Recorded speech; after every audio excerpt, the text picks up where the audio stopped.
नमस्कार दोस्तों, स्वागत है एक बार फिर से आपके अपने एजुकेशन चैनल एजुट्यूबर देव पर।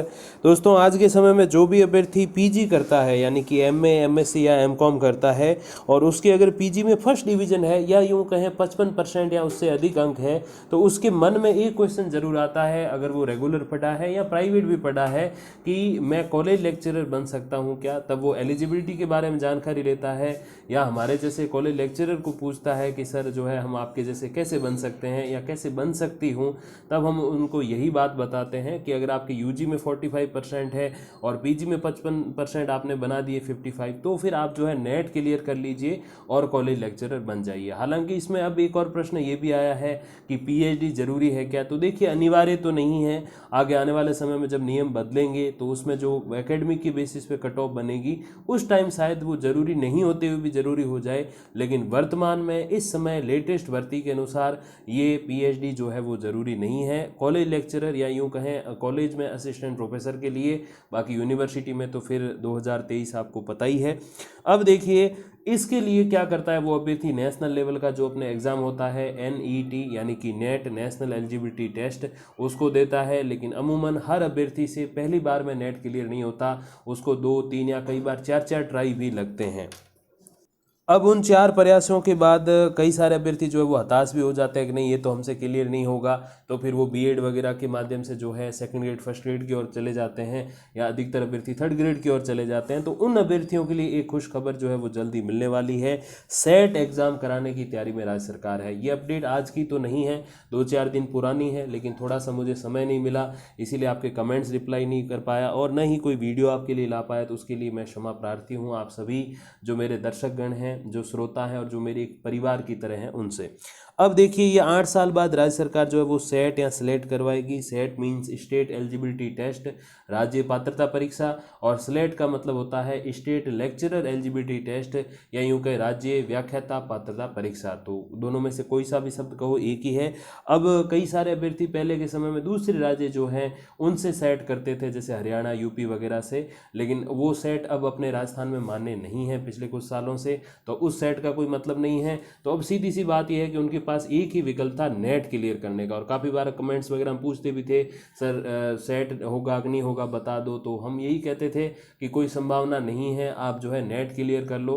काफ़ी सारे अभ्यर्थियों ने प्रयास किया, हो गया, और जिनके नहीं हुआ उनके लिए अब एक बहुत बड़ी जो है एक बहुत बड़ा ऑप्शन, विकल्प जिसको आप कह सकते हो, वो उपस्थित होने वाला है। तो 8 या 9 साल बाद 2012-13 में कराया था, 22 चल रहा है, शायद 23 तक जाके हो, तो लगभग एक दशक बाद राजस्थान में सेट का आयोजन होने जा रहा है। जिनके नेट क्लियर है उनको देना कोई ज़रूरी नहीं है, नेट हमेशा ही सेट से बड़ा रहा है, चाहे किसी भी स्टेट का सेट या स्लेट हो, तो उनको देना आवश्यक नहीं है। लेकिन जिनके नहीं है वो ये एग्ज़ाम दे के आसानी से क्वालिफाई कर सकते हैं कॉलेज लेक्चरर के लिए। क्यों? कॉलेज लेक्चरर के लिए नेट सेट या स्लेट तीनों में से कोई एक योग्यता होनी चाहिए। नेट जो है वो ऑल ओवर इंडिया लेवल पे होती है, उसकी कट ऑफ, उसके प्राप्तांक वगैरह सब कुछ, जो उसकी परसेंटाइल सिस्टम है वो ऑल ओवर इंडिया के बेसिस पे बनता है। इसीलिए नेट और नेट प्लस जेआरएफ और डिफिकल्ट होता है। हालांकि इधर जेआरएफ जैसा तो कोई सिस्टम नज़र नहीं आ रहा और शायद होगा भी नहीं, क्योंकि वो नेशनल लेवल पे ही चीज़ें चलती है। लेकिन आप इस योग्यता को धारण करके कॉलेज लेक्चरर बन सकते हो। चाहे पीएचडी फिर बाद की बात है, वो बाद में आप देखना जेआरएफ वगैरह, लेकिन मिनिमम जो एलिजिबिलिटी रहती है कॉलेज लेक्चरर की वो नेट सेट या स्लेट रहती है, और वो इस माध्यम से आप बन सकते हो। क्योंकि इंडिया लेवल पे जो कंपटीशन होता है वो बहुत हायर होता है। बहुत सारे अच्छे अच्छे जो स्टेट्स हैं जिनमें जो एजुकेशन सिस्टम है हमसे बहुत अच्छा है, वो भी वहाँ कम्पीट करते हैं और हम लोग भी वहाँ कम्पीट करते हैं। तो फिर हमारे राजस्थान के जो अभ्यर्थी हैं उतनी ज़्यादा संख्या में चयनित नहीं होते या योग्यता धारण नहीं करते जितने कि यहाँ के। इसके लिए तो ये तो हुई बात जेआरएफ की। और अगर हम बात करें नेट की भी, तो मिनिमम 40% क्वालिफिकेशन मार्क्स तो आपको पता ही है। और एक नेशनल लेवल के एग्ज़ाम में 40% मार्क्स लाना और एक स्टेट लेवल के एग्ज़ाम में 40% मार्क्स लाना, इन दोनों में तो अंतर सभी को पता ही है। तो आप सबके लिए एक जो एक क्वालिफिकेशन एग्ज़ाम है या यूं कहें योग्यता धारण करने के लिए पात्रता परीक्षा जिसको कहते हैं, जैसे रीट के लिए अब थर्ड ग्रेड के लिए जो टेट और रीट अलग अलग हो गए, इसी प्रकार ये कॉलेज लेक्चरर की पात्रता परीक्षा जल्द ही आयोजित की जा सकती है। अब इसका क्या कुछ प्रभाव पड़ेगा आने वाले समय में अपनी जो असिस्टेंट प्रोफेसर की भर्ती है, और शायद ये अंतिम भर्ती हो सकती है जो परीक्षा के आधार पर हो, बाकी फिर आगे एकेडमिक की बेसिस पे होने लग जाए, तो उस संबंध में एक और वीडियो में बताऊंगा कि कब तक एग्ज़ाम हो सकता है या क्या कुछ प्रक्रिया रह सकती है। फिलहाल इस वीडियो में जो अपडेट अपडेट है सेट एग्ज़ाम को लेकर। काफ़ी सारे आपकी टिप्पणियां जो है मैंने देखी, उसमें कहा था अक्सर ये अपडेट सही है गलत है, अगर सही है तो वीडियो लाओ, तो उस संबंध में ये आपके लिए चलचित्र है। देखिए 8 साल, इसको आप 9 या 10 साल मान लीजिए क्योंकि अभी थोड़ा समय और लगेगा, उससे स्टेट एलिजिबिलिटी टेस्ट जिसको सेट बोलते हैं का इंतजार कर रहे बेरोजगारों के लिए खुशखबर है। उस शिक्षा विभाग ने सेट कराने की तैयारी शुरू कर दी है, लेकिन इस बार राजस्थान लोक सेवा आयोग यानी कि आरपीएससी जिन्होंने 2012-13 में सेट करवाई थी वो नहीं कराएगा, क्योंकि इसकी अपडेट मैंने आपको बहुत पहले दे दी थी। आरपीएससी ने एक पत्र लिखा था सरकार को कि हम नहीं करा सकते क्योंकि हमारे पास टाइम नहीं है, जो वैकेंट टाइम होता है शेड्यूल्ड के लिए वो नहीं है।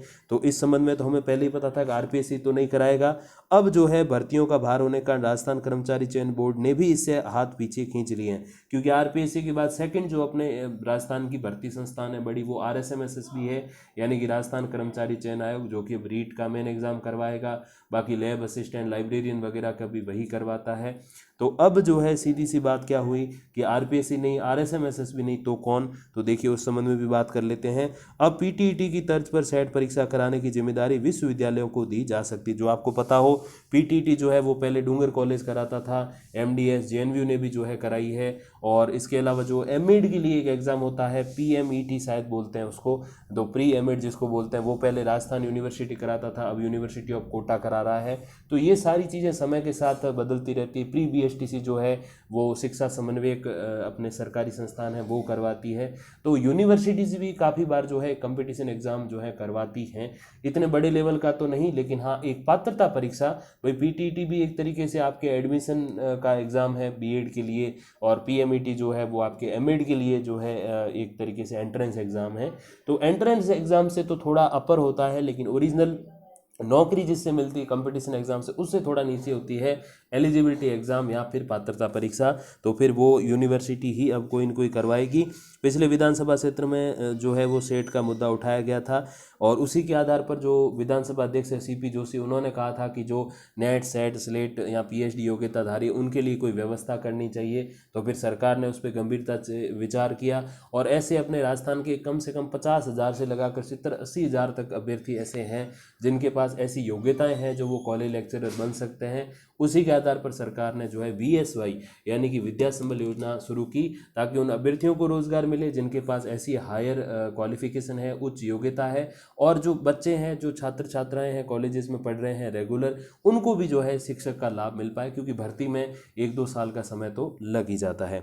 अब देखिए जल्द ही इसकी तैयारी की जा रही है कि ये सेट कराया जाए। साल 1992 से सेट परीक्षा का आयोजन हो रहा है। अब तक 11 बार ये एग्ज़ाम हो चुका है, अंतिम बार 12 और 13 में हुआ था। अब तक ये परीक्षा आरपीएससी की ओर से कराई गई है, लेकिन इस बार जो है इसमें चेंजेस होंगे, और 8 साल से या यूँ कहें अभी 1 दशक लगभग हो जाएगा, तो फिर जो है ये सहायक आचार्य भर्ती के पहले ये परीक्षा होगी, क्योंकि अगर बाद में कराएंगे तो इसका कोई मतलब नहीं है, क्योंकि असिस्टेंट प्रोफेसर वैकेंसी रेगुलर नहीं आती, तो फिर तो ये पहले ही कराई जाएगी। और इससे सीधी सी बात है कि अपनी जो असिस्टेंट प्रोफेसर वैकेंसी है वो थोड़ी सी लेट हो सकती है। अब देखिए जो कुलपति है doctor Bhimrao Ambedkar law university, वो क्या बोल रहे हैं कि प्रदेश में पहले सेट परीक्षा होती थी, अगर इसे वापस शुरू करते हैं तो युवाओं के लिए एक बहुत बेहतर विकल्प होगा कि वो सहायक आचार्य बन सकते हैं। अब देखिए नेट सेट और पीएचडी किया हुआ अभ्यर्थी ही सहायक आचार्य पद परीक्षा के लिए योग्य होता है। प्रदेश के युवा सेट परीक्षा की मांग इसलिए कर रहे हैं क्योंकि पीएचडी के लिए फिर जेआरएफ चाहिए काम अभ्यर्थी को, और जो लगे हुए हैं वो पीएचडी करते हैं तो उनके लिए तो फिर दोबारा भर्ती का तो कोई लाभ इसमें है नहीं, तो फिर वो असिस्टेंट से एसोसिएट बनने के लिए पीएचडी करते हैं। तो सीधी सी बात यही है कि या तो आप नेशनल लेवल का कंपटीशन फाइट करो नेट, या फिर आप जो है वो सेट करो, और सेट हो नहीं रहा था तो अब राज्य के अभ्यर्थियों को एक तरीके से विकल्प मिल जाएगा। ये कहानी बिल्कुल वैसे ही है जैसे अगर रीट नहीं होता तो फिर लोगों को सीटेट पास करना पड़ता, जो नेशनल लेवल का एग्जाम है, उसके बाद वो थर्ड ग्रेड बनते। तो राजस्थान का अलग से एक आरटेट या रीट होता है, उसको पास करके आप थर्ड ग्रेड के लिए एलिजिबल होते हो। ठीक वैसे अब सेट या स्लेट होगा जिसको पास करके आप कॉलेज लेक्चरर के लिए, राजस्थान की बात कर रहा हूँ, आप एलिजिबल हो सकते हो। अब प्रदेश के जो युवा है वो सेट की मांग कर रहे हैं। नेट में राष्ट्रीय स्तर पर कट ऑफ बनती है, सेट राज्य स्तर पर होती है, कम कट ऑफ में युवाओं का नंबर आ जाएगा, और राजस्थान के जो अभ्यर्थी हैं उनको सीधा सा इसका लाभ होगा। बाहर वाले भी आएंगे, लेकिन जितने नेशनल लेवल पे आते हैं उतने वहाँ नहीं आएंगे। एसएम व सहायक आचार्य पद परीक्षा के लिए योग्य हो जाएंगे और इसका युवाओं को सीधा लाभ मिलेगा। तो दो ही अपडेट बड़ी, एक तो आपके सेट होने वाला है, इसका क्या कुछ सिलेबस रहेगा, क्या एग्जाम पैटर्न रहेगा, उसके बारे में भी जल्द ही बात करेंगे। थोड़ा सा व्यवस्थाओं में हूँ इसीलिए समय नहीं निकाल पा रहा।